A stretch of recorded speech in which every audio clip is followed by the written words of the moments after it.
অনেক দিন আগে এক রাজ্যে এক বুড়ি রানী ছিলেন। একটি ভারী সুন্দরী রাজকন্যাকে রেখে রাজা মারা গিয়েছিলেন অনেক কাল আগেই। রাজকন্যা যখন বড় হলেন, তার বিয়ে ঠিক হলো দূর দেশের এক রাজপুত্রের সঙ্গে। যখন রাজকন্যার শ্বশুরবাড়িতে যাবার সময় এলো, রানী তার জন্যে দামি কাপড় আর হিরে জহরত গোছালেন, সোনা আর রূপো ভরলেন, গয়না ভরলেন।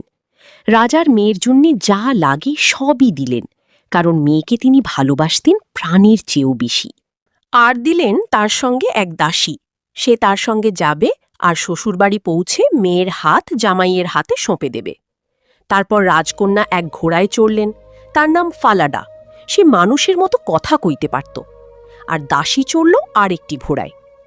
বিদায়ের সময় যখন এলো, রানী তার শোবার ঘরে গিয়ে একটি ধারালো ছুরি বের করে নিজের আঙুল খানিকটা কেটে ফেললেন। তারপর সাদা এক টুকরো কাপড় বার করে তাতে 3 ফোঁটা রক্ত ফেলে কাপড় মুড়ে মেয়েকে দিয়ে বললেন, এটি যত্ন করে রেখো মা, পথে বিপদ আপদ থেকে তোমায় রক্ষা করবে। তারপর দুজনে মায়ের কাছ থেকে চোখের জল ফেলে বিদায় নিলেন। রাজকন্যা কাপড়ের টুকরোটা নিজের বুকের মধ্যে ভরে ঘোড়ায় চড়ে বেরিয়ে পড়লেন দূরের বাড়িতে, তার বরের দেশে। ঘোড়ায় চড়ে কিছু দূর যাবার পর রাজকন্যার বড় জলতেষ্টা পেল। তিনি তার দাসীকে বললেন, যাও তো দাসী, ওই ঝর্ণা থেকে আমার এই পেয়ালায় করে এক পেয়ালা জল নিয়ে এসো, আমার বড় তেষ্টা পেয়েছে। দাসী বলল, অত যদি জল তেষ্টা পেয়ে থাকে, ঘোড়া থেকে নেমে নিজেই যাও না ঝর্ণার ধারে, মাটিতে শুয়ে ঝর্ণার জলে মুখ দিয়ে খাওগে, আমায় বলছো কেন? আমি কি তোমার বান্দি? কাজেই ঘোড়া থেকে নেমে রাজকন্যা ঝর্ণার ধারে চললেন। দাসী তার সোনার পেয়ালাটা কেড়ে রেখে দিল। বেচারি রাজকন্যা জলে মুখ ডুবিয়ে জল খেতে খেতে বলল, হায় রে! আর অমনি সেই রক্তের ফোঁটাগুলি বলে উঠল, যদি তোমার মা জানতেন এ কথা, তাহলে তার বুক ভেঙে যেত। রাজকন্যাটি ছিলেন ভারী নম্র, ভালো মানুষ ও সহজ সরল। কাজেই তিনি কোনো কথা না বলে ঘোড়ায় চড়ে বসলেন। তারপর তারা চললেন পথ ধরে মাইলের পর মাইল। দিনটা ছিল গরম, রোদ ছিল চড়চড়ে। কিছু দূরে গিয়ে রাজকন্যার আবার তেষ্টা পেল। যখন তারা এক নদীর ধারে এসে পৌঁছলেন, রাজকন্যা তার দাসীকে ডেকে বললেন, যাও তো দাসী, আমার সোনার পেয়ালায় করে এক পেয়ালা জল এনে দাও তো। রাজকন্যা ভুলেই গিয়েছিলেন একটু আগে তার দাসী তাকে কত কড়া কথা শুনিয়েছে। তারপর দাসী জবাব দিল, জল খেতে হয় নিজে গিয়ে খাওগে, আমি তোমার কেনা বাঁধি নই। রাজকন্যার বড় তেষ্টা পেয়েছে। তিনি ঘোড়া থেকে নামলেন, নেমে হাঁটু গেড়ে বসলেন জলের ধারে। বসে বললেন, আহারে! বলতেই রক্তের ফোঁটাগুলো জবাব দিল, তোমার মা যদি জানতেন, তার বুক ভেঙে যেত। রাজকন্যা যখন গলা বাড়িয়ে জল খাচ্ছিলেন, সেই সময় তার বুক থেকে সেই 3 ফোঁটা রক্তমাখা কাপড়ের টুকরোটা কখন যে পড়ে জলে ভেসে গেল, তিনি টেরই পেলেন না। দাসী কিন্তু লক্ষ্য করল সব। সে খুব খুশি হল। সে বুঝল ওই কাপড়ের টুকরোর সঙ্গে রাজকন্যার যতটুকু শক্তি ছিল তাও চলে গেল। এবারে আর জারিজুরি চলবে না। রাজকন্যা ফিরে এসে যখন তার ঘোড়া ফালাডার পিঠে চড়তে যাচ্ছেন, দাসী বলল, ফালাডা আমার, আমি ওতে চড়ে যাব, আমার ঘোড়া তুমি নাও। রাজকন্যা আর কি করেন, ভয়ে ভয়ে তাতেই রাজি হলেন। তখন দাসী আরও কর্কশভাবে বলল, তোমার রাজপোশাক খুলে আমায় দাও, আমি পরব, এই নাও আমার পোশাক তুমি পর। তারপর দাসী বলল, ভগবানের নামে শপথ করো, এখানে যা ঘটেছে কাউকে তুমি বলবে না। শপথ যদি না করো, এখানেই তোমায় কেটে রেখে যাব। রাজকন্যা ভয়ে ভয়ে শপথ করলেন। তখন দাসী ফালাডায় চড়ে আর রাজকন্যা দাসীর ঘোড়ায় চড়ে তাদের পথে চললেন। প্রাসাদে এসে যখন তারা পৌঁছলেন, চারিদিকে সাড়া পড়ে গেল। রাজপুত্র দৌড়ে এগিয়ে গেলেন তাদের দিকে, গিয়ে দাসীকে নামালেন ঘোড়া থেকে। তিনি বুঝলেন এই হচ্ছে রাজকন্যা। দাসী প্রাসাদের উপরের তলায় চলে গেল। রাজকন্যা রইলেন নিচে। বুড়ো রাজা উপরের জানলা থেকে দেখলেন ভারী সুন্দর নরম নরম চেহারার একটি মেয়ে উঠোনে দাঁড়িয়ে রয়েছে। তিনি বৌমার ঘরে গিয়ে বৌমাকে জিজ্ঞেস করলেন, তোমার সঙ্গে যে মেয়েটি এসেছি, ওটি কে বাছা? দাসী জবাব দিল, রাস্তায় আসতে আসতে মেয়েটিকে দেখে আমি সঙ্গে করে নিয়ে এসেছি। যদি পারেন ওকে কিছু কাজ দিন, নইলে না খেয়ে মরে যাবে। কিন্তু মেয়েটিকে দেবার মতো কোনো কাজই বুড়ো রাজার হাতে ছিল না। তিনি কিছু ভেবেও পেলেন না। অবশেষে তিনি বললেন, সকালে যে ছেলেটা হাঁস চড়াতে যায়, মেয়েটাকে বরং তার সঙ্গে পাঠিয়ে দাও, দুজনে মিলে হাঁস চড়াক। হাঁস চড়ানো ছেলের নাম কনরাড। কনরাডের সঙ্গে সেই থেকে রাজকন্যা হাঁস চড়ানোর কাজে নিযুক্ত হলেন। এদিকে নকল রাজকন্যা তখন রাজপুত্রকে বলল, দেখুন স্বামী, আমার একটি আর্জি আছে। রাজপুত্র বললেন, বলো তোমার আর্জি, আমি তা নিশ্চয়ই দেব। তখন স্ত্রী বললেন, বেশ, তাহলে কসাইকে ডেকে বলুন আমি যে ঘোড়ায় চড়ে এসেছি তার গলাটা কেটে ফেলতে। ঘোড়াটা পথে আসতে আমায় বড় জ্বালাতন করেছে। আসলে দাসীর মনে ভয় ছিল, ফালাডা সবকিছুই যখন দেখেছে সে না আবার বলে দেয়। কাজেই রাজপুত্রের হুকুমে বিশ্বাসী ফালাডার গলা কাটা গেল। সত্যিকারের রাজকন্যা যখন খবরটা পেলেন তিনি যে কসাই ফালাডার গলা কেটেছিল তার কাছে গিয়ে চুপি চুপি বললেন, ভাই, তুমি যদি এক কাজ করো, তোমায় এই সোনার মোহরটা দিই। কসাই বললে, কি কাজ? তখন রাজকন্যা বললেন, শহর থেকে বাইরে যাওয়ার পথে একটা অন্ধকার ছাদ ঢাকা গলি আছে। এই গলি দিয়ে রোজ সকালে আমায় শহরের বাইরে যেতে হয়, রাত্রে ফিরতে হয়। ওইখানে যে ফটক, তার গায়ে যদি ফালাডার মাথাটা ঝুলিয়ে দাও তাহলে আমি রোজ তাকে দেখতে পাব। কসাই রাজি হল। ফালাডার কাটা গলা সেই অন্ধকার গলির শেষে ফটকের মাথায় টাঙিয়ে দিলে। ভোরবেলা কনরাড আর রাজকন্যা যখন সেই ফটক পার হয়ে বাইরে যাচ্ছেন, রাজকন্যা বললেন, হায় মোর ফালাডা, ঝুলে তুমি রও। মুন্ডু তখনই জবাব দিল, রাজার কুমারী হায়, কোথা তুমি যাও? এ দশা তোমার যদি দেখিতেন রানী, অন্ধ করিত চোখ, নয়নের পানি। তারপর তারা হাঁস নিয়ে শহরের বাইরে মাঠে চলে গেল। মাঠে পৌঁছে রাজকন্যা ঘাসের উপর বসে তার চুল খুলে দিলেন। দিতেই খাঁটি সোনার মতো তা ঝলমল করে উঠল। কনরাডের দেখে এত ভালো লাগলো যে সে বলল, আমি কয়েকটা চুল ছেড়ে নেব।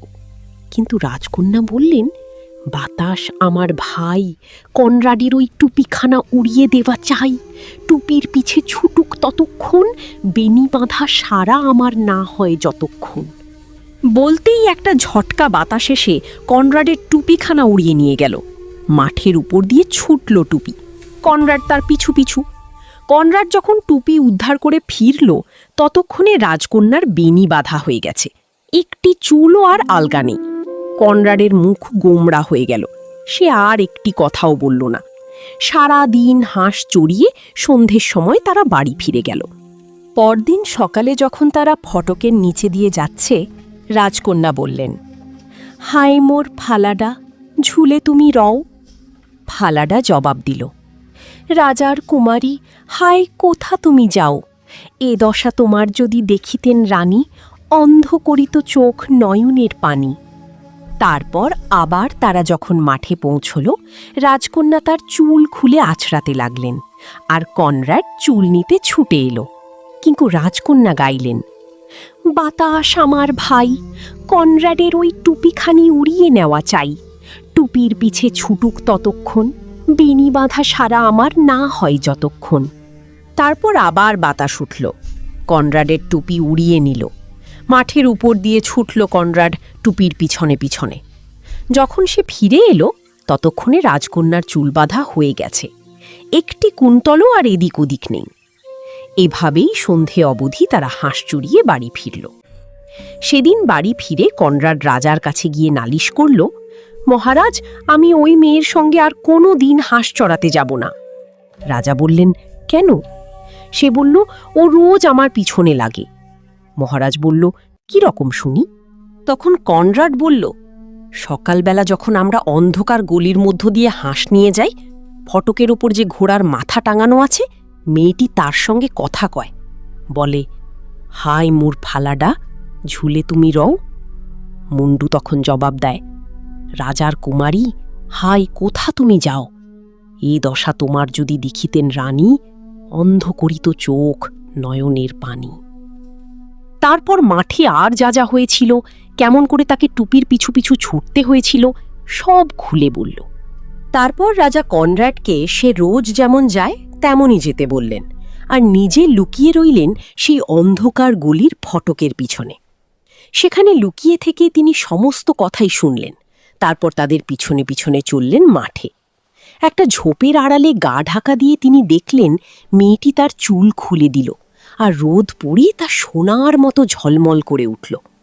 কনরাডের সেদিকে চোখ পড়তেই মেয়েটি গাইল, বাতাস আমার ভাই, কনরাডের ওই টুপিখানা উড়িয়ে দেওয়া চাই, টুপির পিছে ছুটুক ততক্ষণ, বিনি বাঁধা সারা আমার না হয় যতক্ষণ।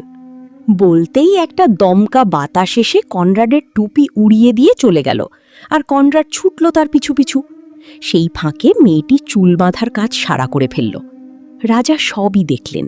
তিনি চুপি চুপি গা ঢাকা দিয়ে প্রাসাদে ফিরে গেলেন, আর সন্ধেবেলায় যখন হাঁসচড়ানি বাড়ি ফিরল তখন রাজা সব বলে তাকে জিজ্ঞেস করলেন, এসবের মানে কি?